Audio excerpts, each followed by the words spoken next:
အာပိစကားတဲ့လူတွေရဲ့စိတ်ဟာတခါတရံကြတော့အခက်ခဲတွေနဲ့ကြုံတွေ့နေတဲ့အခါမှာစိတ်ဓာတ်တွေဆုတ်နစ်ပြီးတော့သွားတတ်ကြတယ်တခါတရံကြတော့လေစိတ်အားတွေတက်ကြွပြီးတော့နေတဲ့အခါမျိုးလည်းရှိတယ်အဲ့ဒါလို့စိတ်ဓာတ်တွေကျနေတဲ့အခါမှာဝိုင်းဝန်းပြီးတော့အာပိစကားပြောကြရတယ်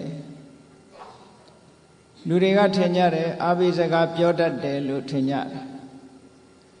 လူတွေစိတ်ဓာတ်အကျဆုံးဟာဘယ်ချိန်လဲလို့တရားချက်ခင်သူတော်စင်ပြိဿတ်တို့သိဖို့လိုတယ်နော်လူတိုင်းနောက်ဆုံးကြုံရမယ့်တနေ့သောအချိန်ဆိုတာဘာအချိန်လဲသေကံဤအချိန်ပေါ့ဟုတ်ကလားလူတိုင်းဟာမရှောင်လွဲနိုင်ဘူးတနေ့ကျတော့ကြုံတွေ့ရမယ်ဆိုတော့နောက်ဆုံးအချိန်မှာစိတ်ဓာတ်အားအငယ်ဆုံးပဲစိတ်ဓာတ်အကျဆုံးပဲလို့ဆိုလို့အဲ့ဒီအချိန်မှာဘာလုပ်သင့်တယ်လဲကြံတဲ့လူတွေကနော်လှုပ်သင့်လှုပ်ထိုက်တာဘာလှုပ်သင့်တယ်လဲခုခေတ်ရောဘာတွေလှုပ်နေကြလဲဒါကိုလေးလာသုံးသပ်ပြီးတော့ကြည့်ဖို့ကိုလှုပ်တဲ့အလုပ်တွေကမှန်ကန်မှုရှိရလားခုခေတ်လှုပ်နေကြတဲ့လူတွေကမှန်ကန်မှုရှိရလားအာပိစကားပြောတာရောဟုတ်ကလားအာပိစကားပြောတာမျိုးမဟုတ်ဘဲနဲ့ခြောက်တွန်းချတာမျိုးတွေရောဖြစ်မနေဘူးလားလို့စဉ်းစားဆင်ခြင်သင့်တယ်နော်မစဉ်းစားမဆင်ခြင်မဲနဲ့လှုပ်တဲ့လှုပ်ရမှန်သမျှဟာကောင်းကျိုးချမ်းသာကိုမပေးတတ်ဘူးအရာရာဟာပညာနဲ့ဆင်ခြင်ပြီးတော့မှလှုပ်တဲ့လှုပ်ထိုက်တယ်တဲ့မြတ်စွာဘုရားကမဟာနာမလို့ခေါ်တဲ့တိုက်ကဝေမင်းမဟာနာမဆိုတဲ့တိုက်ကဝေမင်းဟာမြတ်စွာဘုရားနဲ့ညီကိုတဝမ်းခွဲတော်တယ်ရှင်အနုရုဒ္ဓမထေရမြတ်နဲ့ညီကိုအရင်တော်တယ်အဲ့ဒီမဟာနာမတိုက်ကဝေမင်းကြီးဟာသုတ္တရဏမင်းကြီးတို့ဗတ္တိယမင်းတို့မရှိတဲ့နောက်မှာကပိလဝမြို့ကိုအုပ်ချုပ်နေတဲ့နောက်ဆုံးမင်းလို့ပြောကောင်းပြောရမယ်ပေါ့နော်အဲ့ဒီမဟာနာမမင်းဟာသာသနာတော်အဆင့်တန်းနဲ့ပြောမယ်ဆိုလို့ရှိရင်သောတာပန်အဆင့်သောတာပန်အဆင့်ကနေတက်ပြီးနောက်သဂရဂံအဆင့်သဂရဂံအဆင့်နဲ့တန်းကုန်သွားဘဝတသက်တာမှာသဂရဂံအဆင့်အနေနဲ့တိုင်းပြည်အုပ်ချုပ်မင်းလုပ်ပြီးနောက်ဆုံးကြတော့ဝိတတုပကကျူးကျော်တိုက်ခိုက်တဲ့တာဂိဝေမင်းတွေအပြတ်ချေမုံရေးစစ်ပွဲမှာမဟာနာမမင်းကြီးဟာဖမ်းခံရတယ်ဆိုတော့လဲဝိတတုပကသူ့ရဲ့မြည်တော်နေသည့်အတွက်ကြောင့်ကောင်းကောင်းမွန်မွန်ထားတာသို့တော်လဲတိတ်တဆိတ်စားတဲ့ပေထဲမှာဆိုရင်တိတ်တဆိတ်သူ့စပင်ကိုသူစတုံးထုံးပြီးတော့ခြေမချားမှာညှပ်ပြီးတော့ရေထဲမှာငုတ်လျိုးသွားတယ်လို့ဒီနေရာမှာလဲစဉ်းစားစရာကောင်းတာက तू ကတဂရကံလို့လဲဆိုသေးတယ်ရေထဲမှာနှစ်မြုပ်ပြီးကိုအသေးတတ်တယ်ဆိုတော့စူးစိုက်လောက်တာဆိုမဖြစ်နိုင်ဘူးလို့ထင်တယ်အဲ့ဒီဟာကနော်သောတာပန်ပုဂ္ဂိုလ်တောင်ကိုလုံးကြံတတ်ဖြတ်တာမျိုးဆိုတာမလုပ်တော့ဘူးလေအဲ့တော့မဟာနာမမင်းကြီးကသူ့ကိုယ်သူတေချောင်းကြံသွားတယ်ဆိုတာဟုတ်ချင်မှဟုတ်မှာပေါ့ရေကန်ထဲမှာဆင်းချိုရင်သူ့ရဲ့သီလတကူအစွမ်းတကူတွေကြောင့်သူ့ကိုကြည်ညိုကြတဲ့လူသားမဟုတ်တဲ့ရေကန်ဆောင်နတ်တွေနဂါးတွေကနေပြီးတော့စားထဲမှာပါတာဆိုရင်နဂါးတွေကနဂါးပြေမှာခေါ်သွားပြီးတော့အဲ့ဒီမှာ12နှစ်ကြာနေထိုင်တယ်လို့ဒီလိုပြောတယ်နော်အဲ့ဒါလို့ခေါ်သွားတာဖြစ်လောက်တယ်ရေကန်ထဲမှာဆင်းရင်ပြီးတော့ရေချိုးရင်းကနေပြီးတော့ရှာလို့မရအောင်ပျောက်ဆုံးသွားတယ်ပေါ့အဲ့ဒီမဟာနာမမင်းကြီးနဲ့ပတ်သက်တဲ့သုတ်တန်နေရာဘုန်းကြီးတို့စာပေကျမ်းဂန်မှာတော်တော်များများရှိတယ်အဲ့ဒီနေရာမှာမြတ်စွာဘုရားကဘာအဆုံးမပေးထားလဲလို့ဆိုလို့ရှိရင်စဉ်းစားဉာဏ်ရှိတဲ့အမျိုးသားအမျိုးသမီးအမျိုးသားဥပဒကတယောက်ဒီမှာအမျိုးသမီးဥပဒိကမှာလည်းပါတယ်စဉ်းစားဉာဏ်ရှိတဲ့ပုဂ္ဂိုလ်ဟာတဲ့စဉ်းစားဉာဏ်ရှိတဲ့ပုဂ္ဂိုလ်တယောက်ကိုနေမကောင်းထိုင်မသာဖြစ်လို့အသက်အန္တရာယ်ဆိုရင်ရလောက်တဲ့အချိန်ခါမျိုးမှာအာပိစကားပြောရမယ်ဆုံးမစကားပြောရမယ်လို့ပြောတယ်နော်အဲ့ဒီအချိန်မှာစိတ်ဓာတ်အကျဆုံးအားငယ်ဆုံးဖြစ်တတ်သည့်အတွက်ကြောင့်ဒီအချိန်မှာအာပိစကားပြောဖို့ ဒါလူတိုင်းဟာတနေ့ဟာမကြုံတွေ့ပဲနဲ့နေလို့မရဘူးကြုံတွေ့မှာပဲเนาะလူတိုင်းဘယ်ကိုသွားနေတာတုံးဆိုရင်မွေးလာတဲ့အချိန်ကနေစပြီးဘယ်ကိုသွားတာတုံးဆိုအိုခြင်းဘက်ကိုသွားနေတာအိုခြင်းကနေဘယ်ကိုသွားတာတုံးဆိုနာခြင်းကိုသွားနေတာနာခြင်းကဘယ်ကိုသွားတာတုံးဆိုရင်တေခြင်းကိုသွားတာဒါကြောက်စရာစကားမဟုတ်ဘူး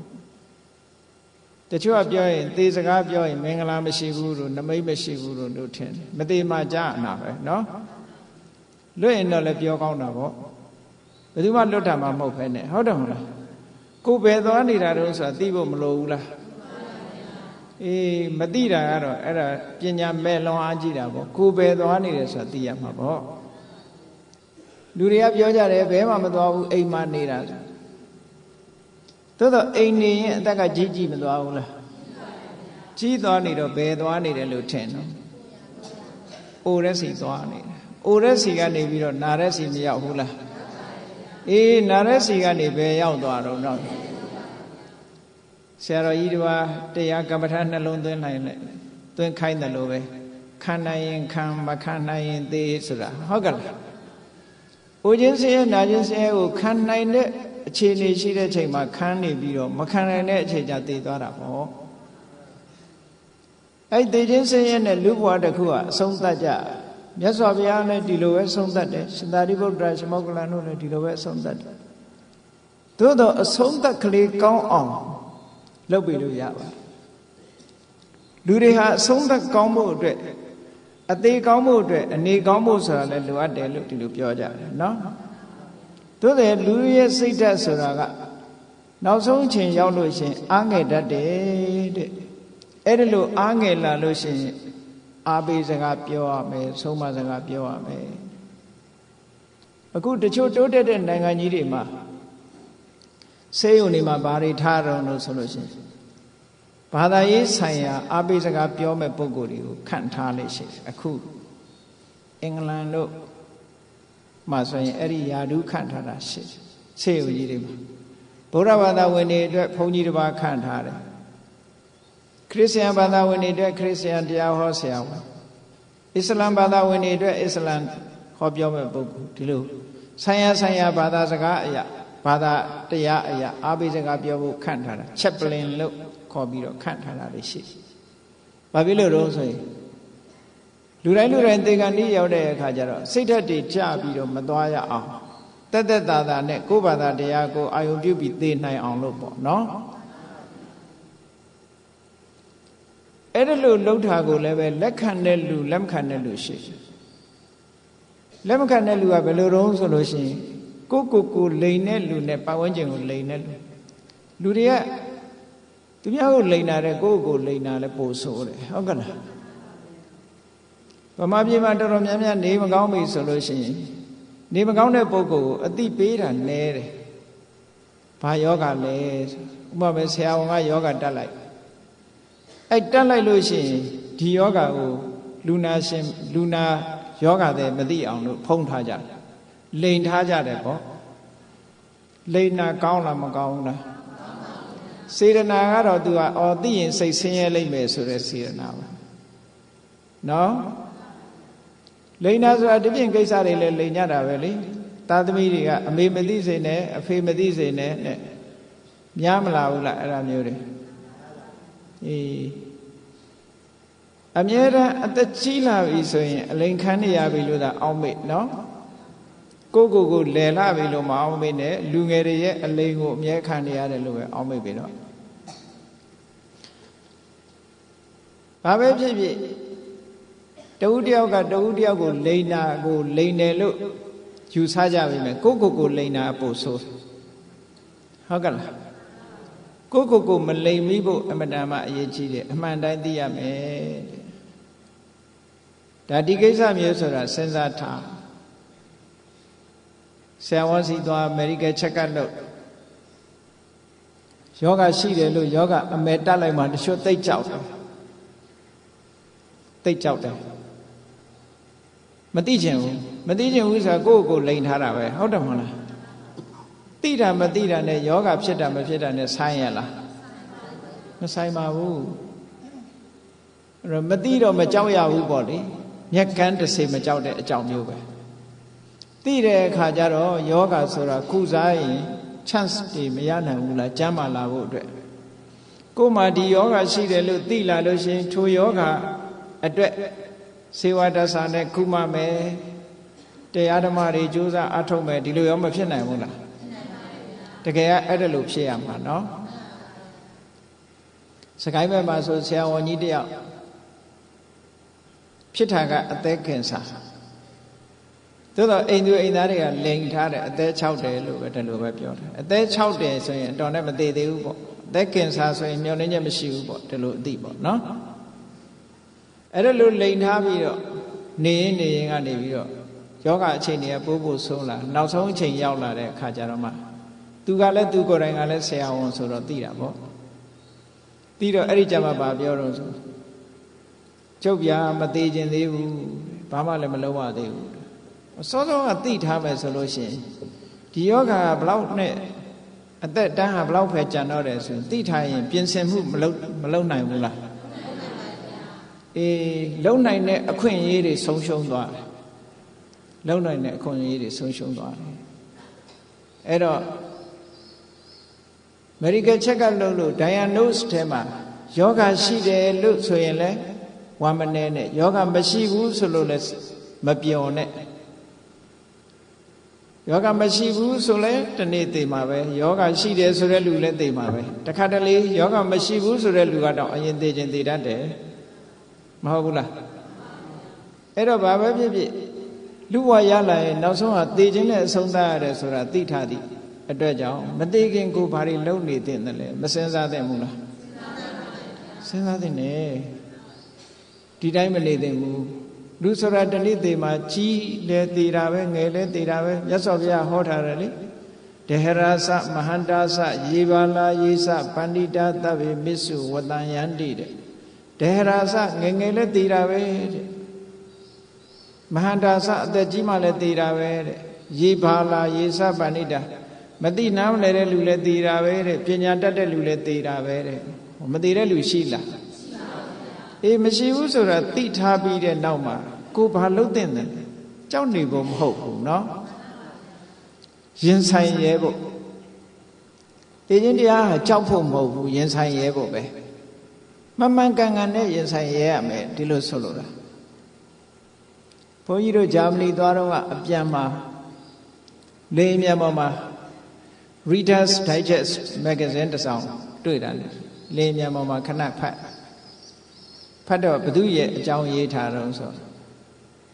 အရင်တော့အမေရိကန်သမ္မတလောက်သွားတဲ့သမ္မတကနေဒီရဲ့ဇနီးချက်ကလင်းကနေဒီရဲ့နောက်ဆုံးနေ့အကြောင်းရေးထားတာရှိသူကနယူးယောက်မှာချက်ကလင်းကနေဒီဆိုတဲ့သမ္မတကတော့သက်60လောက်ရှိတဲ့အခါမှာသူယောဂရဆေးရုံတက်ပြီးဆေးကုတဲ့အခါကျတော့ဆရာဝန်တွေက diagnose နဲ့မှဖော်ပြလိုက်တယ်ဘာဖြစ်တယ်ဆိုကင်ဆာယောဂကင်ဆာယောဂဆိုတာ incurable ကုလို့မရဘူးပေါ့ကင်ဆာဆဲလေးတွေကပြန့်နှံ့နေတဲ့အတွက်ကြောင့်ကုလို့မရဘူး incurable ကုမရတဲ့ယောဂမျိုးဖြစ်နေပြီဆိုသူသိတဲ့အခါကျသူဗုဒ္ဓဘာသာမဟုတ်ဘူးမဟုတ်ပေမဲ့လို့စိတ်မချအောင်သူ့မှာထိန်းတဲ့နိလန်းတော့ရှိနေတယ်ဟုတ်ကဲ့လားသူ့မှာအားကိုးရှိတယ်ဘာအားကိုးတော့ဆိုသူခရစ်ယာန်ဆိုတော့ခရစ်ယာန် God အားကိုးမှာပေါ့နော်စိတ်တည်ငြိမ်မှုလေးကိုပြောပြတာပါအိမ်ပြန်လာခဲ့တယ်အိမ်ပြန်လာပြီးဘာလုပ်လို့ဆိုရင်တတရရတန်တန်ရှင်းရှင်းအဝတ်စားသစ်တွေနဲ့လဲ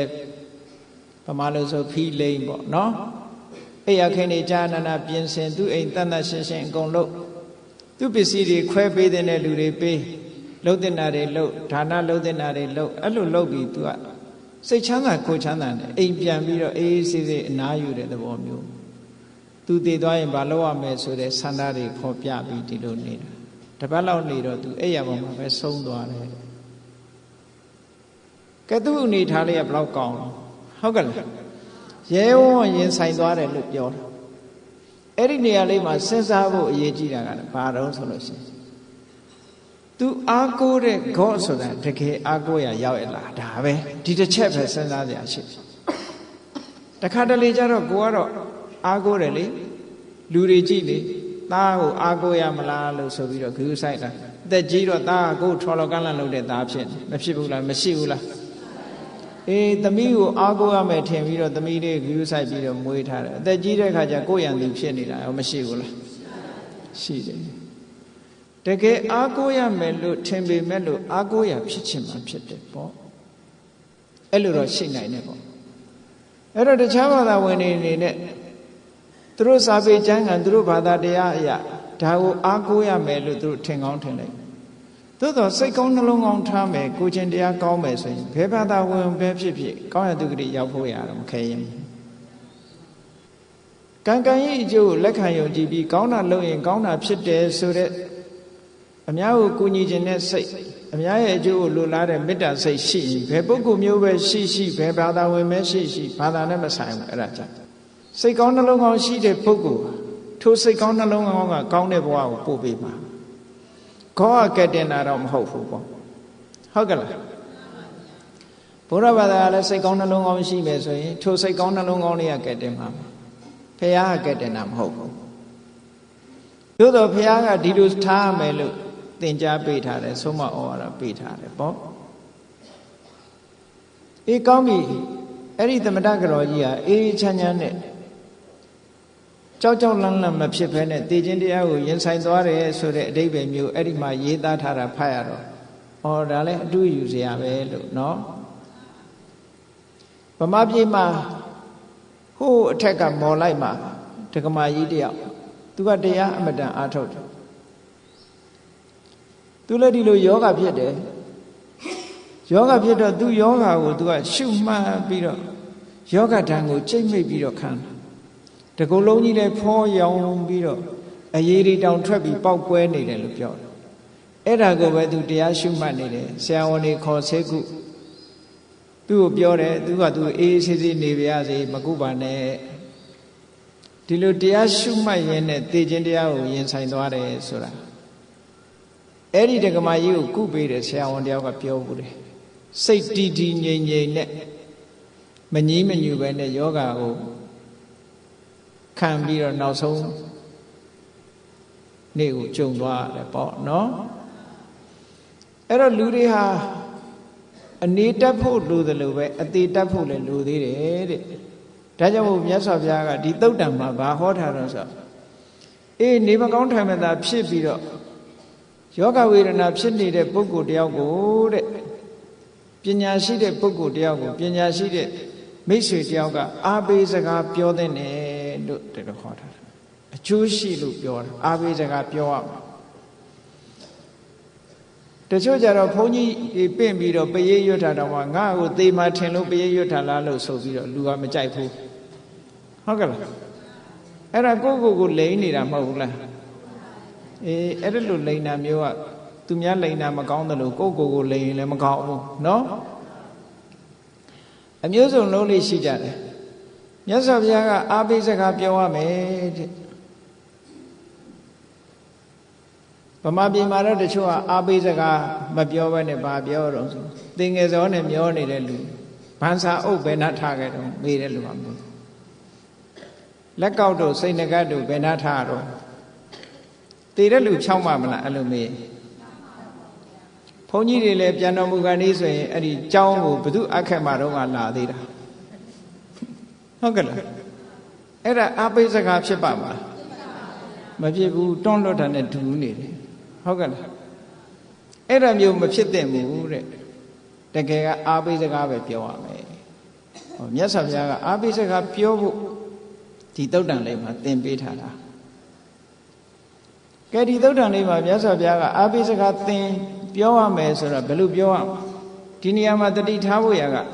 အားပေးစကားပြောတဲ့လူကလည်းပညာရှိတဲ့ပုဂ္ဂိုလ်ဖြစ်ရမယ်အားပေးစကားအပြောခံတဲ့ပုဂ္ဂိုလ်ကလည်းပညာရှိတဲ့ပုဂ္ဂိုလ်ဖြစ်ရမယ်ဆင်ញင်တုံတရားရှိတဲ့ပုဂ္ဂိုလ်ဖြစ်ရမယ်လူမိုက်သွားအားပေးစကားပြောလို့မရဘူးလက်ခံညမှာခံနော်သူကတော့ငါမသေးသေးဘူးငါသေးမယ်ထင်လို့လာပြောတာလားဆိုရန်တောင်တွေ့လွတ်လိုက်လေဦးမယ်ဟုတ်ကဲ့လား အဲ့တော့အာဘိစကားပြောတယ်ဆိုတဲ့ပုဂ္ဂိုလ်ကလည်းပညာရှိရမယ်ဒါကြောင့်မို့မြတ်စွာဘုရားကပညာရှိတဲ့ဥပဒကသည်တဲ့ပညာရှိတဲ့ဥပဒကနေမကောင်းထိုင်မသာဖြစ်နေရင်အာဘိစကားဆုံးမစကားပြောပါလို့ပြောတာအဲ့ဒါလို့အာဘိစကားပြောလိုက်ရင်အကျိုးရှိနိုင်ငံခြားတိုင်းပြည်တွေကဆေးရုံကြီးတွေမှာမျှော်လင့်ချက်ကင်းသွားတဲ့လူနာတွေဆရာဝန်တွေကစိတ်ကောက်ကုသမှုကိုဆက်မလုပ်တော့ဘူးဆိုတဲ့လူနာတွေကိုသက်ဆိုင်ရာဘာသာရေးခေါင်းဆောင်တွေဘာသာဝင်တွေကနေပြီးတော့အာဘိစကားပြောဖို့ဆိုပြီးတော့ထားရတယ်သူကောင်းတဲ့အစီအစဉ်တစ်ခုပေါ့နော်အဲ့တော့မြတ်စွာဘုရားကဒီသုတ်တံမှာလည်းပဲအဲ့ဒီအဓိပ္ပာယ်မျိုးဟောထားတာလေဒါဖြင့်အာဘိစကားပြောရမယ်ဆိုရင်ဘယ်လိုအာဘိစကားပြောရမလို့ချက်၄ချက်နဲ့ပြောရမယ်လူဥပဒကချက်၄ချက်နဲ့ပြောရမယ်လူအကြောင်းနဲ့ဆိုဘာပြောမလဲဆိုမင်းမှာဖရာအပေါ်မှာနှစ်ကာနဲ့အတိညာနဲ့ဖရာပေါ်မှာယုံကြည်တဲ့တရားတရားတွေရှိနေတယ်ဘာမှကြောက်စရာမလိုဟုတ်ကလားစိတ်အေးလက်အေးနေနိုင်တယ်ပေါ့ဘယ်ဘဝခရီးပဲဖြစ်ဖြစ်တူတူပဲဘဝဒီဘဝသေးသွားလဲနောက်ဘဝတစ်ခုရောက်မှာပဲဟိုဘဝလည်းဒီလိုသေးလာတာပဲလေအခုအသက်30ရှိတဲ့လူကဟိုဘဝသေးလာတာအနှစ်30ရှိပြီပေါ့မွေးနေ့ဟာသေနေ့ပဲဟိုဘက်ကလာခဲ့တာနဲ့ဟုတ်ကဲ့လားသေတဲ့နှစ်ကိုပြန်တွက်တာနဲ့တူတူပဲလေဟိုဘဝသေပြီးမှဒီဘဝကိုဖြစ်တာ哦နော်အေးဒါကြောင့်မို့လို့ပထမအာဘိစကားပြောရမှာဘာတော့ဗုဒ္ဓေအဝိစ္စပတာဒေနသမနာကတောအဝိစ္စပတာဒဆိုတာမြတ်စွာဘုရားကိုဂုဏ်တွေကိုသိပြီးတော့နှစ်ကာယုံကြည်တဲ့တရားရှိရမယ်အဲ့ဒီတရားတရားမင်းမှရှိနေရင်ဘာမှကြောက်စရာမလိုဘူးမကောင်းတဲ့ဘဝဘယ်တော့မှမရောက်ဘူးဟောဒီဟာကကယ်သွားလိုက်မယ်အားပေးစရာဒါလေးကိုအားကိုးဟုတ်ကဲ့လားဗုဒ္ဓေဝိစ္စပတာဒဘုရားကိုနှစ်ကာယုံကြည်တယ်ဆိုတာဘယ်လိုဟာတော့ဆိုနော်လူတွေကဘုရားကိုကိုးကွယ်တာအမျိုးမျိုးမရှိဘူးလားတချို့ဘုရားကိုးကွယ်တာဘယ်လိုရည်ရွယ်ချက်နဲ့ကိုးကွယ်တာတော့ဆိုလက်ကောင်းအောင်လို့ကိုးကွယ်တာအဲ့ဒါနှစ်ကာယုံကြည်တာမဟုတ်ဘူးဒီဘုရားကိုးကွယ်လို့ရှိရင်ထီပေါက်မယ်ချဲပေါက်မယ်စီးပွားတက်တယ်ဆိုတဲ့အနေနဲ့ကိုးကွယ်တာမရှိဘူးလားအဲ့ဒါမျိုးတွေဒါကြောင့်မလို့အမေနေကြိုက်နံကြိုက်တွေပါလေဘေးရင်ဆရာစီမေးပြီးတော့ဘယ်နေသားဆိုရင်ဘာအသားကိုးကွယ်ရမယ်ဆိုပြီးတော့အဲ့ဒါမျိုးထူးမှားပြီးတော့ကိုးကွယ်ကြတယ်စင်စည်းမြင်းရံတယ်ဆိုပြီးစင်စည်းမြင်းရံရုပ်ပွားကိုးကွယ်တာတော့အဲ့ဒါတော့အတိညာနဲ့ကိုးကွယ်တာလို့ဆိုနိုင်ပါမလားဆိုနိုင်ပါဘူးဗျာသို့တော့အဲ့ဒါမျိုးကိုးကွယ်တဲ့လူတွေရောမရှိဘူးလားအဲ့ဒါအဝိစ္စပတာဒမဟုတ်ဘူးတဲ့ဘာဖြစ်လို့တော့တခုံတစ်ခုတစုံတစ်ခုလိုချင်နေလို့ဒီဘဝရဲ့အကျိုးရှိရာအကျိုးရှိချောင်းယုံကြည်ချက်အတိညာမဲ့တဲ့ပညာမဲ့တရားလို့ခေါ်တယ်ပေါ့နော်ပညာမဲ့တဲ့တရားနဲ့ကိုးကွယ်တာမျိုးတွေကြတော့ခုနကအကျိုးမရှိဘူးလို့ပြောတာမဟုတ်ဘူးနော်ဘုန်းကြီးပြောတာထိုက်တဲ့လောက်အကျိုးလေးတော့ရှိမယ်ဒါပေမဲ့လို့အစွမ်းထက်တဲ့အကျိုးမျိုးတော့မဖြစ်နိုင်ဘူးတရားပညာမဲ့တရားနဲ့ကိုးကွယ်တာမျိုးဖြစ်နေပညာရှိတဲ့တရားနဲ့ကိုးကွယ်ရမယ်ဆိုတာဘယ်လိုဟာတော့မြတ်စွာဘုရားရဲ့ဂုဏ်တွေအေးအရဟံဆိုရင်နှလုံးသွင်းလိုက်တို့မှာလောဘတွေရှိတယ်ဒေါသတွေရှိတယ်မောဟတွေရှိတယ်မြတ်စွာဘုရားရဲ့စိတ်ထဲမှာဟောဒီလောဘဒေါသမောဟတို့ဆိုတာလုံးဝမရှိဘူးဘုရားစိတ်ဟာဖြူစင်လိုက်တာဟောအရဟံဂုဏ်တော်ကိုအာရုံပြုတဲ့အခါကျတယ်နော်ကိလေသာအတော်တွေကလုံးဝကင်းနေလို့မြတ်စွာဘုရားစိတ်ဆိုးတယ်ဆိုတာမရှိဘူးလောဘဖြစ်တယ်ဆိုတာမရှိဘူးမသိဘူးဆိုတာလည်းမရှိဘူးလောဘဒေါသမောဟကင်းတဲ့ဘုရားပဲလို့ဟောအရဟံဂုဏ်တော်ကိုဒါကြောင့်မို့လို့ဒီလိုလောဘဒေါသမောဟတွေကင်းနေသည့်အတွက်ကြောင့်တလောကလုံးမှာရှိတဲ့ပုဂ္ဂိုလ်တွေကဥညွတ်ပြီးတော့ရှ िख ိုးလိုက်တဲ့ဘုရားပါလားရှ िख ိုးရင်ဘုရားဆိုတာလက်ုံလေးတစ်ခါခြိလိုက်တာနဲ့ခြိလိုက်ုံလေးနဲ့နတ်ပြည်ကိုရောက်သွားနိုင်တယ်ဒီကုသိုလ်လေးကစွမ်းဆောင်မှုဘလောက်ကောင်းတယ်ဆိုတာစဉ်းစားကြည့်မရဂုဏလီသူတို့သားလေးကဘုရားဘာသာဝင်မဟုတ်ဘူးအဖေကလည်းနှမျောလိုက်တာယောဂဖြစ်တဲ့တောင်ဆေးကုမပေးဘူးဆေးမိတို့တွေနဲ့ကုတာနောက်ဆုံးကုမရတဲ့အချိန်မှာတေဂဏိအချိန်ရောက်တော့အိမ်ပြင်ထုတ်ထားတယ်လေဘုရားကဆောင်းကန်ကြွလာတဲ့အခါ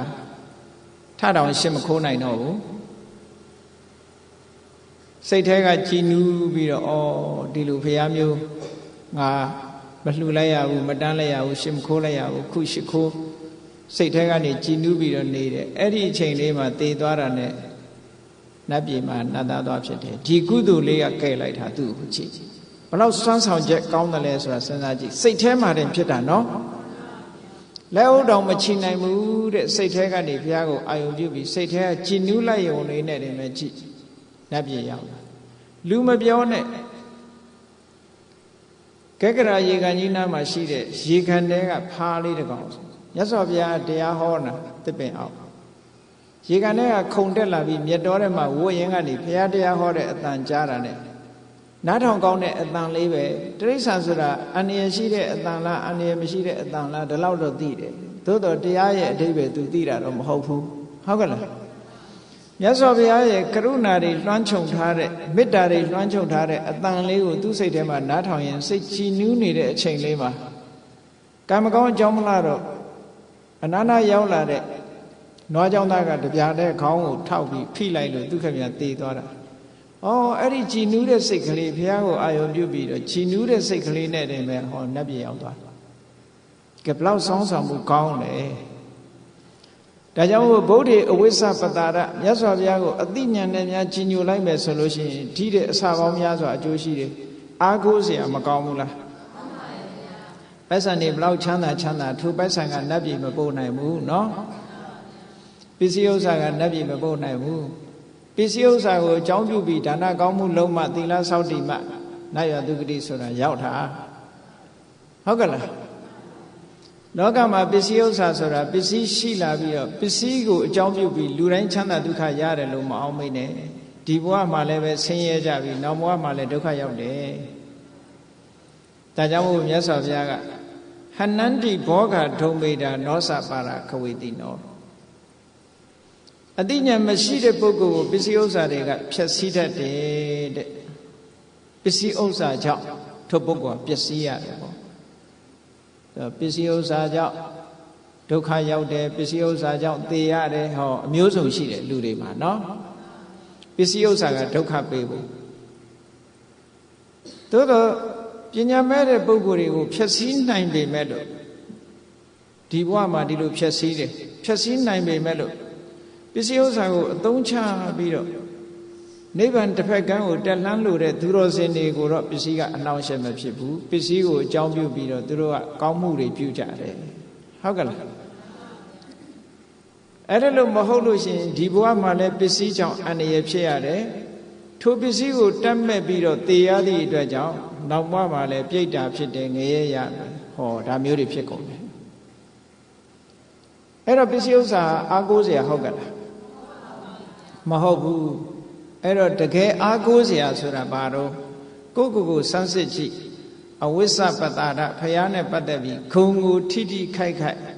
ဂုံတော်ကိုထိရောက်ပြီးငါကြည်ညိုနိုင်ရဲ့လားဖရာကိုဂုံတော်ကိုသိပြီးတော့ကြည်ညိုတဲ့ကြည်ညိုမှုမျိုးဟုတ်ကဲ့လားပညာနဲ့သရာလားပညာမဲ့သရာလားကိုစမ်းစစ်ကြည့်ရမယ်နော်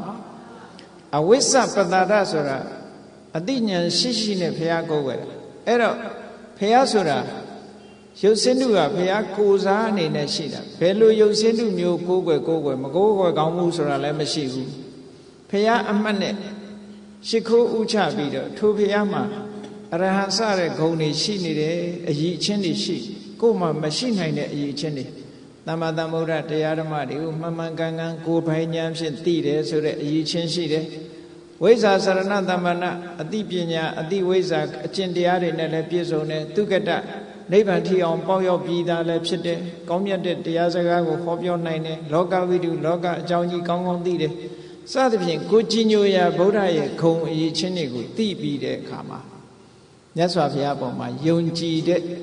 ခိုင်မြဲတဲ့တရားတရားရှိနေပြီဆိုရင်အဲ့ဒီတရားတရားလေးကဘယ်လိုနည်းနဲ့မှအပယ်ကိုမကျစေနိုင်တော့ဘူးဒီတရားတရားလေးကြောင့်ကောင်းရတုဂတိရောက်မယ်ဆိုခုနကလိုတေဂဏီမှာစိတ်အားငယ်နေရဘယ်သွားလို့သွားရမှမသိတဲ့စိတ်အားငယ်နေတဲ့ပုဂ္ဂိုလ်ဖို့လမ်းမဖြောင့်မေဘူးလားဆိုပါစို့လူတယောက်ခရီးသွားတယ်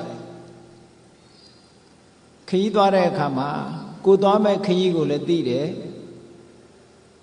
ကိုရောက်တဲ့အခါမှာလည်းပဲဘယ်မှာနေရမယ်ဆိုတာကိုသိတယ်ဆိုရင်အဲ့ဒီလူဟာခရီးသွားတဲ့အခါပျော်ပါပါမရှိဘူးလားအဲ့ဒီလိုမဟုတ်ဘဲနဲ့မသိတဲ့နေရာမှာဆွေမရှိမျိုးမရှိကိုမသိတဲ့နေရာကိုသွားရမယ်ဆိုရင်ဘယ်လိုများနေရပါမလဲဆိုပြီးတော့စိတ်ထဲမှာအားငယ်မှုတွေမဖြစ်ဘူးလားအေးအဲ့ဒါမျိုးလိုပဲတန်တရားဘဝခရီးတစ်ခုကိုသွားတော့မယ်ဆိုလို့ရှိရင်တေကန်ဒီမှာအားငယ်တာတော့အမျိုးမျိုးပေါ့လက်ရှိကိုခင်မင်တဲ့ပုဂ္ဂိုလ်တွေကိုစွန့်ခွာသွားရမှာတခုကိုမြတ်နိုးတဲ့ပစ္စည်းဥစ္စာတွေကိုစွန့်ထားကြရမှာလဲဒါအားငယ်စရာတခုပေါ့နော်အဲ့တော့ကိုခင်မင်တဲ့ပုဂ္ဂိုလ်တွေတို့ကိုမြတ်နိုးတဲ့ပစ္စည်းတွေတို့ဆိုတာကိုယ့်အတွက်အားကိုးရဟုတ်ကလားမဟုတ်ဘူးကိုယ့်ရဲ့ယင်တဲ့နှလုံးထဲမှာဖြစ်တဲ့ဖရာအပေါ်မှာနှစ်ကကြီးညိုတဲ့သရတရားပညာနဲ့ကြီးညိုတဲ့သရတရားတွေဒါလည်းကိုယ့်အတွက်အားကိုးရအစစ်ဖြစ်တယ်အားကိုးလိုက်ပါတဲ့အဲ့ဒါအားကိုးထားပြီး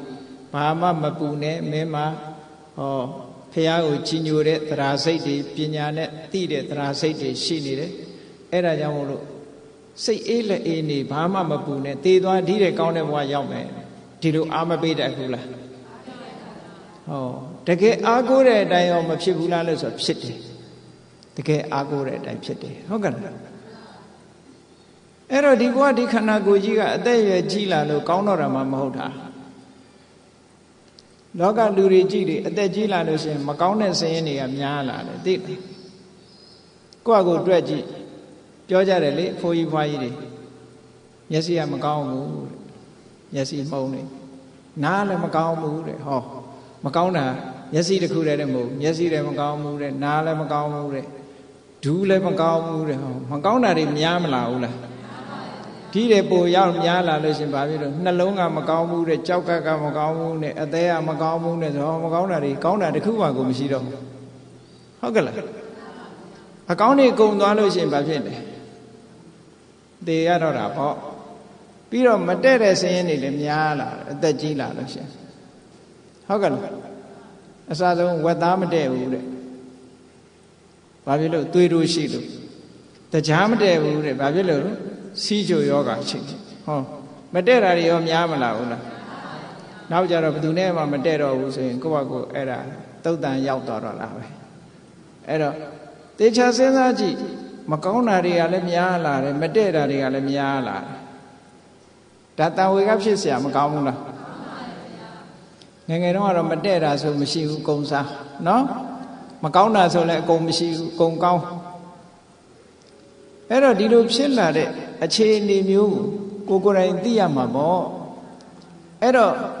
ကျန်တာတွေကမကောင်းဘူးကျန်တာတွေနဲ့မတဲ့ဘူးဆိုရင်ကိုတဲ့ဖို့အတွက်ကဘာတော့ဆိုလို့ရှိရင်တရားဓမ္မနဲ့တော့တဲ့အောင်နေရမယ်ဟုတ်ကဲ့လား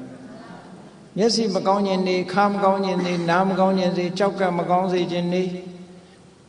နှလုံးမကောင်းခြင်းနေအသေးမကောင်းခြင်းနေဘာကောင်းအောင်စိတ်ကလေးကောင်းနေဖို့လိုတယ်ဟုတ်ကဲ့လား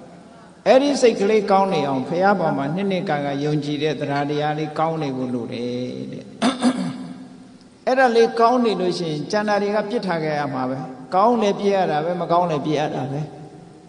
ငယ်ငယ်ရွယ်နဲ့တည်တော့လေကောင်းတော့ပြစ်ထားခဲ့တာပဲမဟုတ်လားခန္ဓာကိုယ်ကြီးဆိုတာငယ်ငယ်နဲ့တည်သွားတဲ့လူလည်းကောင်းတော့ပြစ်ထားခဲ့တာအသက်ကြီးမှတည်တဲ့လူကမကောင်းလို့ပြစ်ခဲ့တယ်ဆိုရင်ငယ်ငယ်နဲ့တည်ရင်ကောင်းတာတော့ကောင်းတော့ပြစ်ထားခဲ့ရတာပဲဟုတ်ကဲ့လားအဲ့တော့ကိုတတိထားမှာကအကောင်းဆုံးဖြစ်နေအောင်လုပ်ဖို့ရဘာတော့ဆိုလို့ရှိရင်ကိုယ့်ရဲ့စိတ်ဓာတ်ပဲရသော်ဘုရားဂုဏ်ကြီးရဲ့ထုံမှန်းပြီးတော့နေထားတဲ့စိတ်ဟာတဲ့ဘယ်တော့မှအောက်ကိုမရောက်စေဘူးမဟာနာမင်းကြီးကိုမြတ်စွာဘုရားဟောထားတဲ့သုတ်တန်တစ်ခုရှိတယ်မဟာနာမပူနဲ့တဲ့သီလနဲ့ထုံမှန်းထားတဲ့စိတ်သမာဓိစွမ်းအားတွေနဲ့ထုံမွမ်းထားတဲ့စိတ်ပညာစွမ်းအားတွေနဲ့ထုံမွမ်းထားတဲ့စိတ်ဟာဘယ်တော့မှအောက်ကိုမကျစေဘူးဥပမာမဲ့ထောပတ်အိုးကြီးကိုရေထဲမှာခွဲလိုက်မယ်ဆိုလို့ရှိရင်အိုးခွဲတွေကအောက်ကျပါတယ်ထောပတ်တွေကတော့အပေါ်တက်လာဟုတ်ကဲ့လားစီအိုးကြီးကိုခွဲလိုက်လို့ရှိရင်လည်းအိုးခွဲတွေကအောက်ရောက်သွားပြီးတော့စီကတော့ရေပေါ်တက်လာမှာပဲအဲ့ဒီတိုင်းပဲဖះချီညိုတဲ့စိတ်ကလေးကအပေါ်တက်လာမှာဘာမှပူစရာမရှိဘူးဒါကြောင့်မို့လို့အားပေးတာ လူပြေကမကောင်းတဲ့ခန္ဓာကိုယ်ကြီးကိုစွန့်ပြီးတော့နတ်ပြေကိုသွားဆိုတာအားပေးတာဘယ်လိုအားပေးတော့ဆိုရင်မြေအိုးကိုခွဲပြီးတော့ရွှေအိုးကြီးကိုရယူတယ်လို့ပဲတဲ့မရှိဘူးလားဟုတ်ကဲ့လားအခုလို့ကိုယ်စိတ်လေးကောင်းတဲ့ပုံကိုယ်တွေကြတော့မြေအိုးခွဲပြီးတော့ရွှေအိုးကြီးယူတယ်ဆိုတော့လူတိုင်းမြေအိုးခွဲပြကြမှာကြီးပဲရွှေအိုးပဲရကြကြမှာပေါ့အဲ့တော့လူဘဝကနေနတ်ဘဝရတယ်ဆိုတာဟာမြေအိုးခွဲကိုပြစ်ထားခဲ့ပြီးတော့ရွှေအိုးကိုရယူတာနဲ့တူတူပါပဲတဲ့ဟောဒါကြောင့်မို့လို့အဲ့ဒီမိမိနဲ့ယဉ်နေတဲ့မိတ်ဆွေသင်္ဃာတွေဆွေမျိုးသားချင်းတွေကိုဒီလိုအားပေးစကားပြောပါတဲ့ဒါတစ်ချက်နော်နောက်တစ်ခုကဓမ္မေအဝိစ္စပတာရိဏသမနာကတော်တဲ့ဘာမှအားမငယ်နဲ့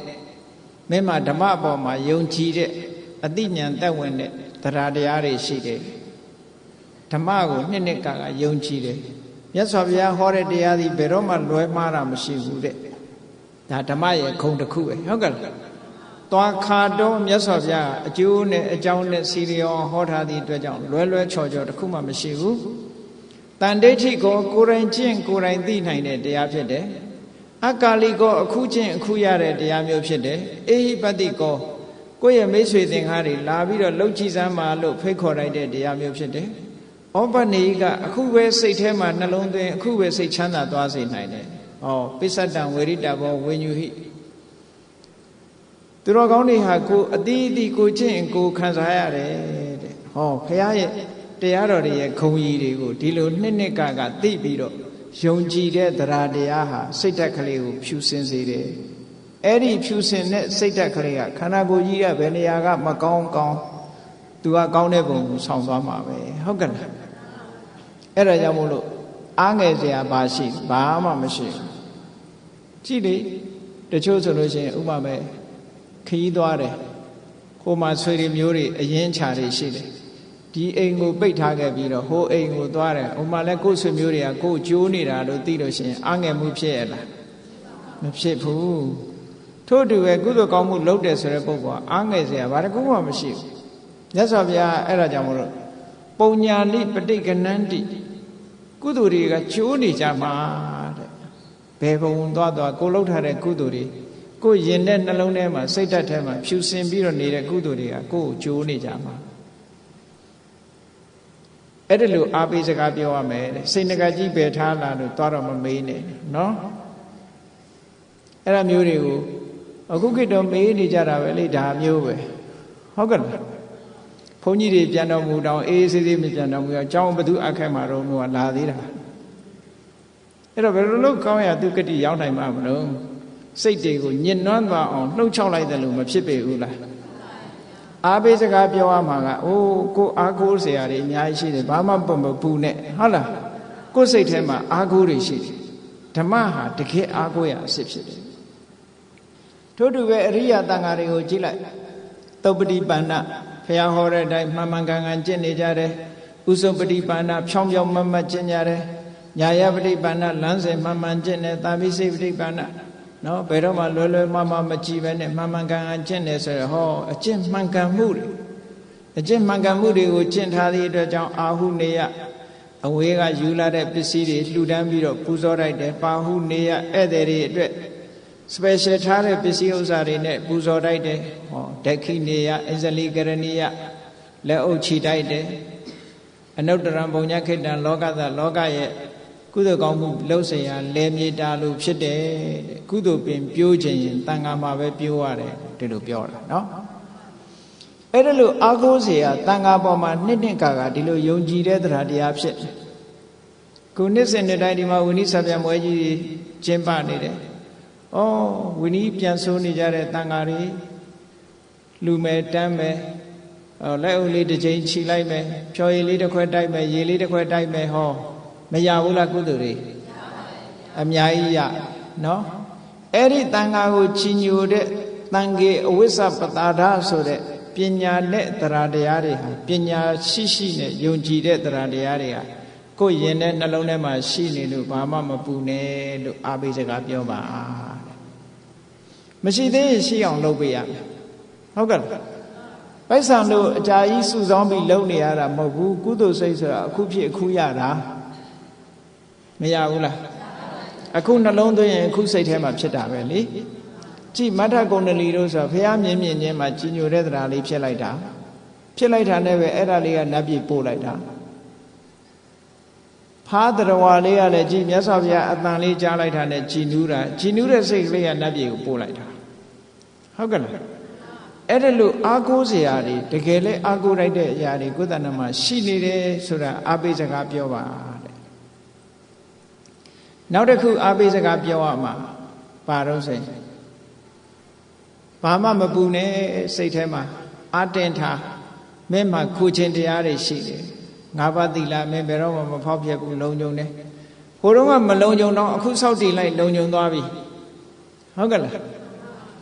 ဟိုတုန်းကမလုံခဲ့ပေမဲ့လို့အခုဥရတဲ့လဲနေတဲ့အချိန်မှာငါးပါးသီလဖောက်ပြတာရှိသေးလားကိုမသင်္ကယ်စောနဲ့မျောနေတာခြင်လေးတွေပါလေးတွေတတ်ဖို့တတ်အောင်မလားတတ်လောက်တော့ပါအောင်နော်ငါးပါးသီလပြည့်ပြည့်ဝဝလုံချုံပါဏာတိပါဒတို့အရိဏဒါနကာမေတုမေသာစာရမုဒဝါဒသူရမေရိယဆိုတဲ့ဒီကံ၅ပါးနဲ့လုံခြုံပြီးတော့သီလဖြူစင်းနေတယ်ခုဆောက်တည်ခုဖြူစင်တာကြည့်လေမကောင်းတာတွေကဘယ်လိုပဲလှုပ်ခဲ့ကောင်းတာတွေလှုပ်တဲ့အချိန်ကစပြီးတော့နှလုံးသွင်းလိုက်မယ်ဆိုရင်စိတ်ဟာကြည်နူးွယ်ဖြစ်တယ်ကိုသီလလေးကိုအာယုံပြုတစ်ချိန်တစ်ခါတော့ကိုကငါးပါးသီလချိုးဖောက်ခဲ့ပေမဲ့လို့ဒီအချိန်မှာမချိုးဖောက်ဘူးလို့နှလုံးသွင်းလိုက်မယ်ဆိုရင်နှလုံးသွင်းလိုက်တာနဲ့ချက်ချင်းကုသိုလ်ဖြစ်လာတာရှင်အင်္ဂုလိမာလာကြီးကိုမြတ်စွာဘုရားကအင်္ဂုလိမာလာပရိတ်ကိုဟောတဲ့အခါမှာကြည်ပေါ့ယတောဟံပဂိနိအရိယာယာဇာတိယဇာတောနာဘိဇာနာမိသင်္စိတ်စပါဏံဇိဝိတဝရောပေတာကြည်အရိယာအမြတ်အရိယာဇတ်ဖြစ်တဲ့ယဟန်ဘဝရလာတဲ့အချိန်ကနေစပြီးသေစေလူရဲစိတ်နဲ့ဘယ်တတ္တဝါမှမတတ်ပါဘူးလို့ပြောတာဟိုတုန်းကတတ်လိုက်တာတကယ်လူသားသမားကြီးပဲလေဟုတ်တယ်မဟုတ်လားအဲ့ဒါတွေကိုပြန်မတွေးနဲ့ယဟန်ဖြစ်တဲ့နေ့ကစပြီးဘယ်သူမှမတတ်တော့ဟုတ်တယ်မဟုတ်လားအဲ့ဒါမျိုးလို့ပဲသီလအခုဆောက်တည်ရင်အခုဆောက်တည်တဲ့အချိန်ကစပြီးငါ၅ပါးသီလလုံးတယ်လို့စိတ်ထဲမှာထားအာတင်းအဲ့လိုအာဘိစကားပြောရမယ်အရိယာတွေစောင့်ထိန်နဲ့မြတ်နုံစောင့်ထိန်နဲ့ဒီ၅ပါးသီလပြည့်ပြည့်စုံစုံအဲ့ဒါလိုကျင့်ကြံကြိုးကိုအထောက်ပါအဲ့ဒါတွေရှိနေသည့်အတွက်ကြောင့်ဘာမှမပူနဲ့အာတင်းထားဟောစိတ်ကလေးကြည်နူးမသွားဘူးလားနေမကောင်းတဲ့လူတယောက်ဟာသူ့မှာအာကိုးစရာတွေဖရာပေါ်မှာကြည်ညိုတဲ့တရားတရားရှိတယ်တရားပေါ်မှာကြည်ညိုတဲ့တရားတရားရှိတယ်တန်ခါပေါ်မှာကြည်ညိုတဲ့တရားတရားတွေရှိတယ်ငါးပါးသီလကိုမျက်နုံစောင့်ထိန်ထားတာရှိတယ်ဆိုဟောတကယ်အာကိုးစရာတွေမရှိဘူးလားအဲ့ဒါလို့အာကိုးစရာတွေရှိပြီးလို့ရှိရင်သူ့ကိုဆက်ပြီးတော့ပြောရမယ့်စကားလေးတွေကြံသေးတယ်ဒါကအာပိစကားပြောတာဟုတ်ကဲ့လားဆက်ပြီးစကားဘာပြောရမှာတော့ဆိုလို့ရှိရင်တဲ့သူ့ကိုပြောလူတွေဆိုတာအတွေ့အတာလေးတွေရှိတတ်တယ်ဥပမာမဲ့မိဘတွေဆိုရင်သားသမီးပေါ်မှာတွေ့တာတယ်နော်အိမ်တော်ဦးစီးတွေဆိုလို့ရှိရင်သားမယားတွေပေါ်မှာတွေ့တာအဲ့ဒါကြရင်ပြောတဲ့မိဘတွေပေါ်မှာတွေ့တာတဲ့စိတ်ရှိသလားမရှိဘူးလားမေးရှိနေသေးလို့ရှိရင်အဲ့တွေ့တာတဲ့စိတ်ကိုမထားပါနဲ့တတ္တဝါဆိုတာကိုယ်ကံနဲ့ကိုယ်လာတာတွေ့တာပြီးတော့မနေပါနဲ့တွေ့တာနေလဲသေမှာပဲမတွေ့တာပဲနေလဲသေမှာပဲသေမှာတူတူတော့တွဲမနေပါနဲ့လို့ပြောရမယ်ဟုတ်ကဲ့လားဒါပေမဲ့ခုခေတ်အဲ့လိုပြောရင်ရံများလုံနေမလားမသိဘူးနော်မိဘပေါ်မှာတွေ့တာတဲ့စိတ်ရှိလဲသေမှာပဲတွေ့တာတဲ့စိတ်မရှိလဲသေမှာပဲသေမဲ့တူတူတော့ဘယ်သူပေါ်မှာမတွေ့တာပါနဲ့လို့ပြောပါတဲ့ဒါဆက်ပြီးတော့ပြောရမယ့်စကားတစ်ခုနော်နောက်တစ်ခုကသားမယားတွေပေါ်မှာတွေ့တာတဲ့စိတ်ရှိသလားလို့မေးတဲ့အခါရှိတယ်ဆိုလို့ရှိရင်အေးတွေ့တာတဲ့စိတ်ရှိနေလဲသေမှာပဲတွေ့တာတဲ့စိတ်မရှိဘူးဆိုလဲသေမှာပဲသေမဲ့အတူတူတော့လွတ်လွတ်ကျွတ်ကျွတ်ဘယ်သူပေါ်မှာမတွေ့နဲ့အားလုံးလွတ်လွတ်ကျွတ်ကျွတ်စိတ်ကိုလွတ်လိုက်ပါပြောစိတ်ရဲ့အတွေ့အတာကအတော်တော်ဆိုးတယ် စိတ်တွေ့တာမှုကြောင့်ဗမာတွေကလည်းပြောတယ်လေခொနည်းတိတိအိမ်မော်ကမဆင်းဘူးလို့ဘာလို့ပြောနေကြတယ်ဟုတ်လားမကျွတ်ဘူးလို့ဘာလို့ရှောက်ပြော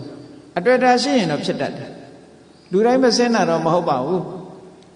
မကောင်းမှုအကုသိုလ်တွေသိမ့်များတဲ့လူကြတခါတည်းဆင်းသွားတာပေါ့ဟိုတခါကြီးတယောက်ပြောတာလို့ပဲသူကအမြဲတမ်းမုတ်ဆိုးလုပ်ငန်းနဲ့အသက်မွေးတာလေသူကဘာပြောတော့ဆိုရင် तू သေလို့ရှိရင်တဲ့တွင်းတူးပြီးတော့မမြုပ်နဲ့တဲ့မြေကြီးပေါ်ဒီတိုင်းမှောက်ချထားလိုက် तू က तू ရဲဝင်သွားပါမယ်လို့ပြောတယ်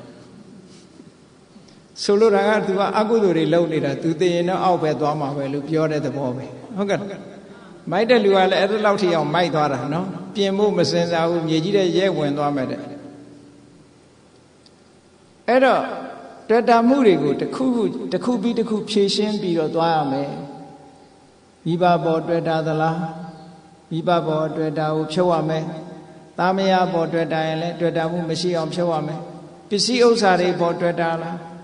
တွေ့တာမှုတွေကိုဖြုတ်ရမယ်တစ်ခုချင်းဖြုတ်သွားတွေ့တာမှုဆိုတာအလွန်ဆန်းတဲ့ဆိုးတယ်နော်တိဋ္ဌဆိုတဲ့ယန္တပါအကြောင်းအားလုံးကြားဘူးနေကြတာပဲသူညီမကနေပြီးတော့သင်္ကန်းကိုကောင်းအောင်မွန်ရက်လုပ်ပြီးတော့ချော်ချော်လေးရက်ပြီးတော့ပေးလိုက်တဲ့သင်္ကန်းလေးမနဲ့ကြတော့ဝတ်မယ်ဆိုပြီးတော့အားတင်းထားမဝတ်ရသေးလို့ညကြတော့အစာမကြေတဲ့ယောဂနဲ့ပြန်တော်မူဒီသင်္ကန်းလေးပေါ်မှာဆွဲပြီးတော့တန်းဖြစ်နေတယ်တဲ့ကြည်တွေ့တာမှုကဘလောက်ဆိုးတယ်ဆိုတာသီလရှိတဲ့ယဟန်တော်အဲ့ဒီယဟန်ကတရားဓမ္မတွေကျင့်ကြံကြိုးကိုအားထုတ်နေတဲ့ယဟန်သို့တော့အတွေ့အတာသွားပြီးတော့တွေ့တာမိသည့်အတွက်ကြောင့်တန်းသွားဖြစ်တယ်အဲ့ဒီလိုတန်းသွားဖြစ်တော့သေသွားပြီဆိုရင်ဘုန်းကြီးတစ်ပါးပြန်တော်မူလို့ရှိရင်အဲ့ဒီဘုန်းကြီးပိုင်တဲ့ပစ္စည်းစီမတ္တတဏ္ဍကလို့ခေါ်တယ်သေတဲ့ပုဂ္ဂိုလ်ရဲ့ပစ္စည်းစီတန်ခိကဖြစ်တယ်တန်ဃာတွေအားလုံးပိုင်ဆိုင်တယ်အဲ့တော့တန်ဃာတွေကဒိဋ္ဌယဟန်တော်ပြန်တော်မူသွားပြီပေါ့သူသင်္ကန်းလေးကြံရစ်တယ်အဲ့ဒီသင်္ကန်းကိုဝေပန္တိကပြုတ်မယ်ဆိုတော့အဲ့တန်းကစိတ်ဆိုးလိုက်တာတဲ့ငါသင်္ကန်းဘာလို့ယူရမှာတော့ငါသင်္ကန်းဘာလို့ယူရမှာတော့ကြည့်တွေ့တာကိုအကြောင်းပြုပြီးဒေါသပါဖြစ်တယ်အဲ့ဒါကိုမြတ်စွာဘုရားကကြားလို့အဲ့ဒီသင်္ကန်းကိုမဝေဘာညာနဲ့အောင်ထားလိုက်အောင်9ရက်ဆိုတော့သူသင်္ကန်းလေးပေါ်မှာသူအေးအေးဆေးဆေးနေရင်တက်တန်းစိတ်တော့9ရက်ပဲသူကအသက်ရှည်တာကို9ရက်ပြည့်တဲ့အခါကျသေပြီးတော့အေးအေးဆေးဆေးအတွေ့အတာလွတ်တဲ့တာဝရိန္ဒနတ်ပြည်သူရောက်သွားတယ်တဲ့ကြည့်သူ့ရဲ့သီလစွမ်းအားကြောင့်တာဝရိန္ဒနတ်ပြည်ရောက်သွားတွေ့တာကသီလရဲ့အရင်လက်ဦးသွားပြီးတော့တန်းဘဝရောက်သွားတာကြောက်เสียအလွန်ကောင်းတယ်ဒါကြောင့်မို့အတွေ့အတာမထားပါနဲ့လို့ပြောပြရမယ်မတွေ့စေနဲ့တော့တွေ့ရင်အိမ်မောကမဆင်းဘူးဆိုတာဟုတ်တယ်ပစ္စည်းလည်းမတွေ့စေနဲ့ဘာမှမတွေ့စေရဘူးကိုလည်းမတွေ့အောင်တတိထားရမယ်နော်တွေ့တာမှုဆိုတဲ့ဒီနိကန္တိဟာအလွန်ဆိုးတယ်သောတာပန်ပုဂ္ဂိုလ်ဖြစ်အောင်တော့ဟုတ်အထက်မရောက်နိုင်ဘူးအတွေ့ရှိလို့ရှိရင်တွေ့တယ်ဆိုတာဆွဲထားတာပဲလေဆွဲထားရင်ဒီနေရာပဲပြန်လာမှာပေါ့ကြည့်ဗေမိသာရမင်းကြီးဆိုတာလူတွေကြားဘူးနေတာအားလုံးဗေမိသာရမင်းကြီးဟာဖះနဲ့တွေ့ချင်းပထမဆုံးအချိန်ဖះကြွလာတဲ့အချိန်တွေ့ချင်းတရားဓမ္မနာတော့သောတာပန်ဖြစ်သွားတယ်ဝေလူဝဥယျာဉ်ကြီးနဲ့ကျောင်းတော်ကြီးကိုဆောက်လုပ်လှူဒန်းထားသူဖြစ်တယ်ရာသက်ပံလည်းမြတ်စွာဘုရားကိုကိုးကွယ်စိတ်ကပ်သွားတဲ့ပုဂ္ဂိုလ်ကံကောင်းအကြောင်းမလားလို့နောက်ဆုံးမှာထောင်သွင်းအကျဉ်းချခံပြီးထောင်ထဲမှာလှုပ်ကြံတပ်ဖြတ်ခံလိုက်ရတယ်လှုပ်ကြံတပ်ဖြတ်မှုကြောင့်တော့သောတာပန်ဖြစ်နေသည့်အတွက်ကြောင့်သူကတောကတွေဒုက္ခတွေမဖြစ်ပါဘူးအဲ့ဒီအတွေ့အတာလေးကသူကအထက်နတ်ပြည်တွေဖြစ်နိုင်ရဲ့သားနဲ့ဘာသွားဖြစ်တုံးဆိုစတုမာရိနတ်ပြည်ကဝိသောနတ်မင်းကြီးရဲ့အချမ်းအယံနတ်ဘလူးကြီးထဲမှာသွားဖြစ်တယ်ကြည်အောက်တန်းကြဟုတ်ကဲ့စတုမာရိနတ်ဘုံဆိုတာနတ်ပြည်6ထပ်မှာအောက်ကျဆုံးနတ်ဘုံလေအဲ့ဒီနတ်ဘုံတော်မှာနတ်မင်းကြီးထဲမှာမဖြစ်ဘဲနဲ့လူတို့ကလူမင်းဖြစ်ပါလေရဲ့တဲ့နတ်ထဲမှာကျတော့နတ်မင်းမဖြစ်ဘဲနဲ့နတ်မင်းရဲ့အစေပါသွားဖြစ်တယ်ကြည့်ဇနဝတ္တပလို့ခေါ်တယ်သူနာမည်အာလာဝကတို့နဲ့တရန်းနဲ့ပေါ့အာလာဝကတို့ပုံနကတို့နဲ့တရန်းနဲ့နတ်ဘီလူစစ်ဘုကြီးသွားဖြစ်တယ်ဘာဖြစ်လို့အဲ့လိုဖြစ်တာတုံးဆိုအဲ့ဒီဘဝကိုသူကတွဲတာအရင်တုန်းကလည်းအဲ့ဒီဘဝမှာဖြစ်ခဲ့တယ်9ကြိမ်ဖြစ်ခဲ့ဘူးတဲ့အဲ့ဒီဖြစ်ခဲ့ဘူးတဲ့နေရာကိုစိတ်ကပြန်ညွတ်တာတေကန်နေကြတော့တွဲတာ တွေ့တာလိုက်သည့်အတွက်ကြောင့်အထက်နတ်ပြည်တွေမှာမဖြစ်ဘဲနဲ့အောက်နတ်ပြည်မှာပဲပြန်ဖြစ်တယ်တဲ့အဲ့တော့လူဆိုတာပြန်ပြီးတော့မွေးရတယ်နော်တတိထားဒါတော့ဟုတ်မှာပဲဥက္ကံနေတဲ့လူကလည်းဥက္ကံမဲ့တွေ့မဲ့ထင်တယ်ကြည့်ရတာဟုတ်ကလားအဒီနွေဒီတွေ့ရင်တော့ဒီပဲပြန်ဖြစ်ဖို့များတာပေါ့အတွေ့အတာရှိနေဒီမှာပဲပြန်ဖြစ်တတ်တယ်နော်အကုသိုလ်တွေကြီးမရှိဘူးဆိုရင်ကုသိုလ်ကလည်းကြီးမရှိဘူးဆိုရင်ဒီမှာပဲပြန်ဖြစ်တတ်တယ်အဲ့ဒီအတွေ့အတာရဲ့သဘောဒါကြောင့်မို့အတွေ့အတာကိုတစ်ခုချင်းဖြုတ်ပါတဲ့မိဘပေါ်တွေ့တာတဲ့စိတ်ငဲတဲ့စိတ်မထားပါနဲ့သားသမီးတွေပေါ်မှာတွေ့တာတဲ့စိတ်ငဲတဲ့စိတ်မထားပါနဲ့ပစ္စည်းဥစ္စာတွေပေါ်မှာတွေ့တာတဲ့စိတ်ငဲတဲ့စိတ်တွေမထားပါနဲ့တဖြည်းဖြည်းချင်းဖြုတ်သွားလိုက်ပြီးတော့အေးလူဘုံလူဘဝတွေ့တာတဲ့စိတ်မထားပါနဲ့ဒီတဲ့ကောင်းတဲ့ပေါ်မှာရွှေ့လိုက်စမ်းပါလူဆိုတာပစ္စည်းတွေဝယ်တဲ့အခါမှာရွေးတယ်မဟုတ်လားပစ္စည်းတွေဥမာ3-4မျိုးတွေ့လို့ရှိရင်ရေးတယ်ဒါလေးကတော့ကောင်းသားပဲပထမရွေးလိုက်တယ်နောက်ဟိုဟာလေးမြင်တော့ဟိုဟာလေးကဓာတ်တဲ့ကောင်းတယ်ဆိုတော့ရွေးတော့ပြန်ပြောင်းပြီးတော့မယူဘူးလားအေးပစ္စည်းတွေပြောင်းပြီးတော့ယူတယ်လို့ပဲအခုလဲစိတ်လေးကိုပြောင်းပေးတာအေးလူဘုံနဲ့စတုမာတဲ့နတ်ဘုံကကောင်းတယ်လူဘုံကအတွေ့အတာတွေကိုဖြုတ်လိုက်ပါလူပြန်မဖြစ်ချင်စမ်းပါနဲ့နတ်ဖြစ်အောင်လို့ကြိုးစားပါဟောအတွေ့အတာကနတ်ပြည်ပဲရောက်သွားတခါနတ်ပြည်မှာလဲစတုမာတဲ့နတ်တဲ့တာဝရိန္ဒာကပူချမ်းသာတယ်ဟောတာဝရိန္ဒာပေါ်မှာအတွေ့လေးကိုရွှေ့လိုက်တာဝရိန္ဒာပေါ်တွေ့တဲ့အတွေ့လေးကိုတခါတာဝရိန္ဒာတဲ့ပူကောင်းတဲ့နတ်ဘုံကယာမနတ်ဘုံရှိတယ်ဆိုဟောယာမနတ်ဘုံပေါ်တွေ့တာမှုကပြောင်းမသွားဘူးလားပစ္စည်းတွေချထားတဲ့အခါမှာဟုတ်လားတစ်ခုတည်းတစ်ခုကောင်းတဲ့ပုံမှာစိတ်ကရောက်သွားသလိုပဲယာမာကနေတုတိတာကနေနေမာနရတိကနေပရနေမိတဝသဝတိဟောနတ်ပြည်6ထပ်တစ်ခုချင်းပြောင်းပြီးကောင်းတဲ့ကောင်းတာတွေရွေးသွားလိုက်တာနောက်ဆုံးပဲရောက်တော့ဆိုဗြဟ္မပြည်ကပိုကောင်းတာပေါ့ဆိုဟောကဘာချီပြီးတော့အသက်ရှည်တယ်ဗြဟ္မပြည်ကပိုကောင်းတယ်ဆိုဟောဗြဟ္မပြည်ကိုလည်းတွေ့တဲ့စိတ်လေးပေါ်လာတဲ့အခါကျတော့သူ့ကိုလည်းပြန်ဖြုတ်တယ်ဗြဟ္မဘုံဆိုတာလည်းပဲတဲ့အသက်ရှည်ပေမဲ့လို့မမြဲဘူးမခိုင်မြဲဘူးတနေ့ကြလို့ရှိရင်ပြောင်းလဲသွားအောင်မှာပဲအဲ့တော့အပြောင်းအလဲမရှိတာဘာလို့ဆိုရင်တက်ကာယនិရောဓခန္ဓာကိုယ်ကြီးလုံးဝချုပ်ငြိမ်းသွားတဲ့နိဗ္ဗာန်ပဲနိဗ္ဗာန်ထိအောင်အတွေ့အထိဖြုတ်သွားပြီးနိဗ္ဗာန်ထိအောင်ပို့ပေးလိုက်အဲ့ဒီပုဂ္ဂိုလ်ဟာတည်ငါတခဏအားဖြင့်ကတော့ကြည်စဉ်းစားကြည့်သူလိုချင်တာဘာဖြစ်သွားတော့ဆိုရင်နတ်ပြည်တွေရောဗြဟ္မပြည်တွေရောဗြဟ္မလိုချင်လာတယ်နောက်ဆုံးကြတော့အဲ့ဒီလိုချင်မှုတွေ့တာမှုတွေအလုံးချုပ်ပြီးတော့ခန္ဓာကိုယ်ကြီးချုပ်ငြိမ်းတဲ့နိဗ္ဗာန်ကိုပို့မပြစ်လိုက်ဘူးလားအဲ့တော့သူ့စိတ်လေးကလွတ်မသွားဘူးလားအတွေ့အတာတွေအလုံးကလွတ်သွားတယ်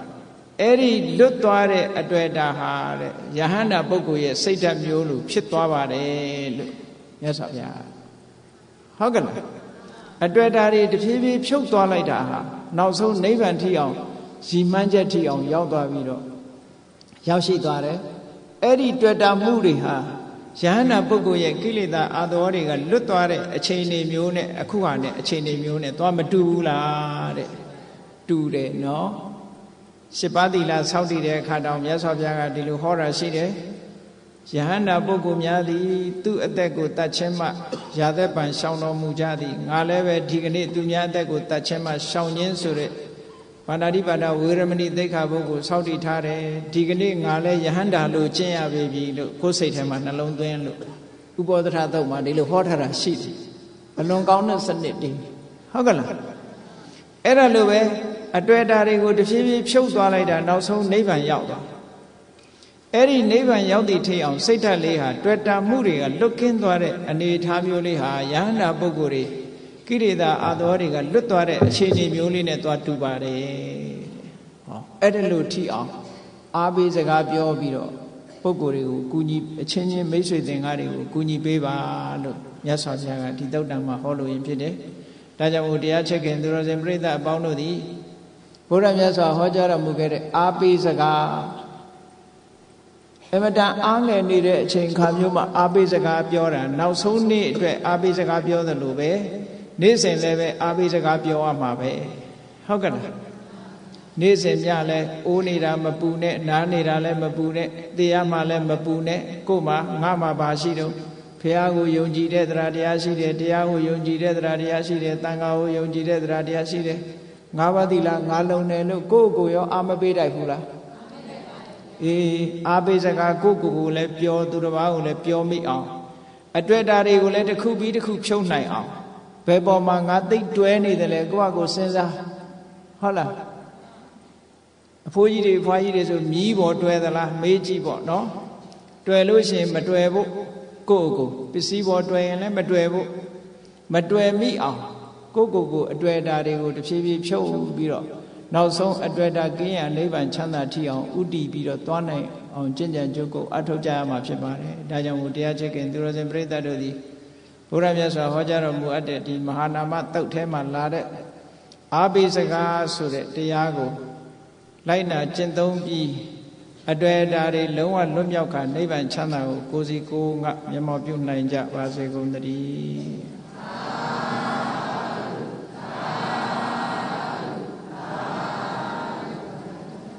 ကဲမေတ္တာဖို့တတ္တဝါများစွာဘေးရန်ကွာချမ်းသာကြပါစေတတ္တဝါများစွာဘေးရန်ကွာချမ်းသာကြပါစေမေတ္တာရေချမ်းသုံးငါဖြံငြိမ်းချမ်းကြပါစေမေတ္တာရေချမ်း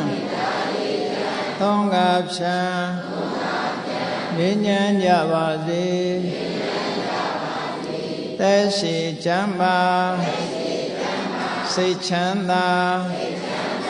လူရဆန္ဒပြည့်ပါစေသက်ရှိချမ်းသာစိတ်ချမ်းသာလူရဆန္ဒပြည့်ပါစေဓမ္မောတရံပိဝိတဝါနဝိသာတဗ္ဗေတမုဟတာအာဇရမရာတိတိဘာဝံနိဗ္ဗာနံ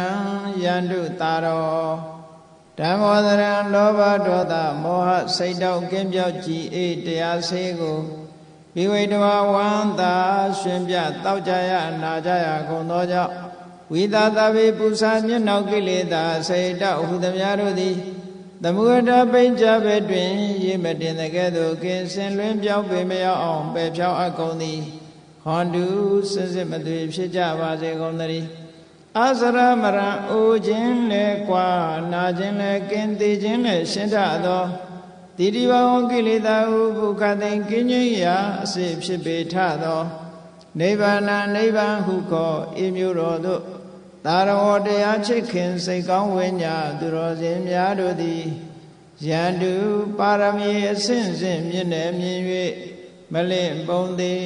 ဆက်ရောက်တော်မူကြပါစေကုန်သတည်း